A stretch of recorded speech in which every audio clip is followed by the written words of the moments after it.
আসসালামু আলাইকুম রহমতুল্লাহ। প্রিয় দর্শক, আমার এই ভিডিওতে আপনাদের স্বাগতম। দর্শক, বাংলা ট্রিবিউনের রিপোর্ট অনুযায়ী রাখাইনে বোর্ডিং স্কুলে জান্তার বিমান হামলায় নিহত 22, অধিকাংশই শিশু। মিয়ানমারের রাখাইন রাজ্যে জান্তার বিমান হামলায় অন্তত 22 জন নিহত হয়েছেন।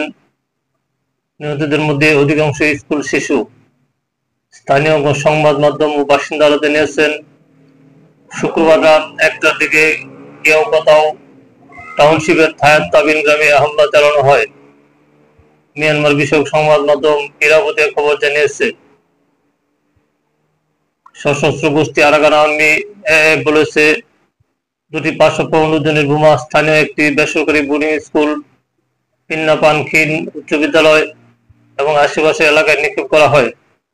এতে 18 জন শিক্ষার্থী ও আশপাশের কয়েকজন শিশু ঘটনাস্থলে মারা যায়। পরে গুরুতর আহত আরো 4 জনের মৃত্যু হলে নিহত সংখ্যা দাঁড়ায় 22 জনে। রাখাইন ভিত্তিক দুটি সংবাদ মাধ্যম ও সন্ধ্যায় একই তথ্য নিশ্চিত করেছে। প্রকাশিত ছবিতে দেখা গেছে, বিদ্যালয়ের একটি ভবন সম্পূর্ণ ধ্বংস হয়ে গেছে। আশেপাশের কয়েকটি ভবন মারাত্মকভাবে ক্ষতিগ্রস্ত হয়েছে। একজন সামাজিক কর্মী বলেছেন, প্রতিনিয়ত হতাহতের সংখ্যা বাড়ছে। এখন পর্যন্ত অন্তত 20 জনের মৃত্যুর খবর নিশ্চিত হয়েছে। কেওপাতাও শহরটি গত বছরের জানুয়ারি থেকে আরাকান আর্মির নিয়ন্ত্রণে রয়েছে। তবে সামরিক জান্তা এই অঞ্চলে প্রায় বিমান হামলা চালাচ্ছে।